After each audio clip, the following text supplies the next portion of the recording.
ओम शांति। अमृतवेला audio book series में हम 5th chapter में पहुंच चुके हैं। आज हम 5th चैप्टर की 4th पॉइंट से स्टार्ट करते हैं। टाइटल है उठते ही समान भव का वरदान लो।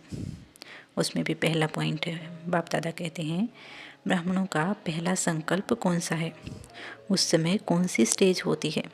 बाप समान स्थिति में स्थित हो मिलते हो ना, आँख खोलते कौन सा संकल्प आता है। बाप के सिवाय और कोई दिखाई देता है। जब गुड मॉर्निंग करते हो तो बच्चा समझ बाप को गुड मॉर्निंग करते हो ना, तो बच्चा अर्थात मालिक, और बाप भी बच्चों को क्या रिस्पॉन्ड करते हैं, बालक सो मालिक बच्चे, बाप के भी सिरताज बच्चे। तो पहला ही संकल्प समर्थ हो आना।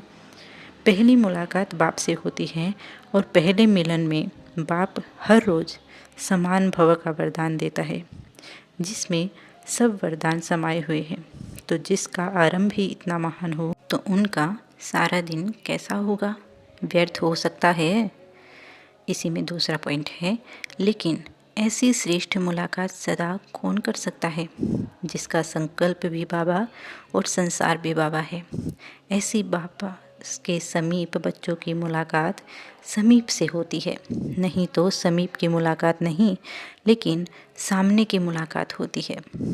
सब बच्चे मुलाकात जरूर करते हैं, लेकिन नंबर 1 बच्चे समान स्वरूप से समीप अर्थात साथ का अनुभव करते हैं। साथ भी इतना जैसे कि 2 नहीं लेकिन 1।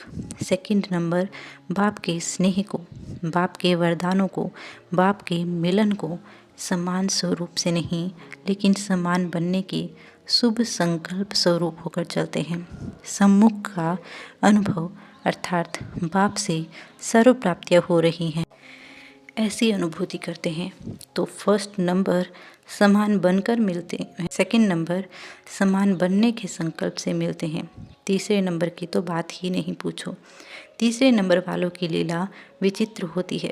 अभी अभी बच्चा बन मिलेंगे, अभी अभी मांगने वाले बन जाएंगे, बहुरूपी होते हैं, कब किस रूप में मिलेंगे, कब किस रूप में। तो बच्चों में भी मिलन मनाने में नंबरवार हो जाते हैं। 5वां पॉइंट है, चेहरा खुशी का हो, खुशकी का नहीं। अभी तो अमृत वेले का दृश्य भी हंसने और हंसाने वाला है। कोई निशाना लगाते लगाते थक जाते हैं, कोई डबल झूले में झूलते हैं, कोई हठयोगी बन कर के बैठते हैं, कोई तो सिर्फ नेमिनाथ हो बैठते हैं, कोई लगन में मगन भी होते हैं। याद शब्द के अर्थ स्वरूप बनने में अभी विशेष अटेंशन दो। योगी आत्मा की झलक चेहरे से अनुभव हो, जो मन में होता है वह मस्तक पर झलक जरूर रहती है।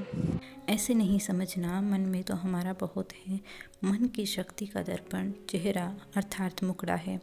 कितना भी आप कहो कि हम खुशी में नाचते हैं, लेकिन चेहरा उदास देख कोई नहीं मानेगा। खोया हुआ चेहरा और पाया हुआ चेहरा, इसका अंतर तो जानते हो ना। आलिया इसे खुशी की चमक चेहरे से दिखाई दे, खुश्क चेहरा नहीं दिखाई दे, खुशी का चेहरा दिखाई दे। 6वां पॉइंट है, प्यार में लवलीन हो जाओ। अमृत वेले महारथी बच्चे और सब बच्चे जब रूह रिहान करते हैं तो महारथियों की रूह रिहान और मिलन, मुलाकात और अनेक आत्माओं की मिलन और रूह रिहान में क्या अंतर होता है। यह जो गायन है कि आत्मा परमात्मा में लीन हो जाती है, यह कहावत किस रूप में रोंग है, क्योंकि एक शब्द बीच से निकाल दिया है। सिर्फ लीन शब्द नहीं है, लेकिन लवलीन। एक शब्द है लीन, एक है लव में लीन। जो कोई अति स्नेह से मिलते हैं तो उस समय स्नेह के मिलन के शब्द क्या निकलते हैं। यह तो जैसे एक दूसरे में समा गए हैं या दोनों मिलकर एक हो गए हैं। ऐसे ऐसे स्नेह के शब्दों को उन्होंने इस रूप में ले लिया है।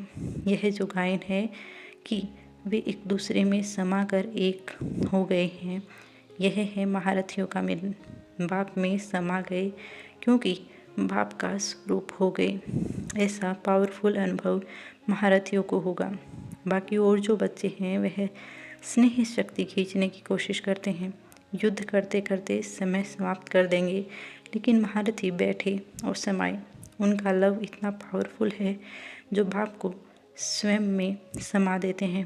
बाप और बच्चा समान स्वरूप की स्टेज पर होंगे। जैसे बाप निराकार वैसे बच्चा, जैसे बाप के गुण वैसे महारथी बच्चों के भी समान गुण होंगे। मास्टर हो गए ना तो महारथी बच्चों का मिलन अर्थात लवलीन होना, बाप में समा जाना अर्थात समान स्वरूप का अनुभव करना। उस समय बाप और महारथी बच्चों के स्वरूप और गुणों में अंतर अनुभव नहीं करेंगे। साकार होते हुए भी निराकार स्वरूप के लव में खोए रहते हैं, तो स्वरूप भी समान हो गया ना, अर्थात अपना निराकारी स्वरूप प्रैक्टिकल स्मृति में रहता है। जब स्वरूप बाप समान है तो गुण भी बाप समान। इसीलिए महारथियों का मिलना अर्थात बाप में समा जाना, जैसे नदी सागर में समाकर सागर स्वरूप हो जाती है, अर्थात बाप के गुण स्वयं में अनुभव होते हैं। जो ब्रह्मा का अनुभव साकार में था वह महारथियों का भी होगा। ऐसा अनुभव होता है, यह है सागर में समा जाना, अर्थात स्वयं को संपूर्ण स्टेज का अनुभव करना। यह अनुभव अब ज़्यादा होना चाहिए।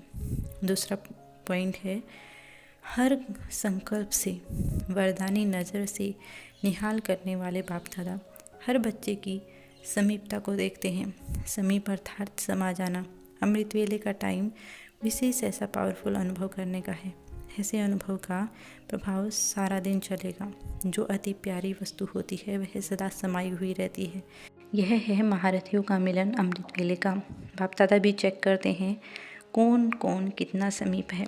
जैसे मंदिर का पर्दा खुलता है दर्शन करने के लिए, वैसे अमृत वेले की सीन भी होती है।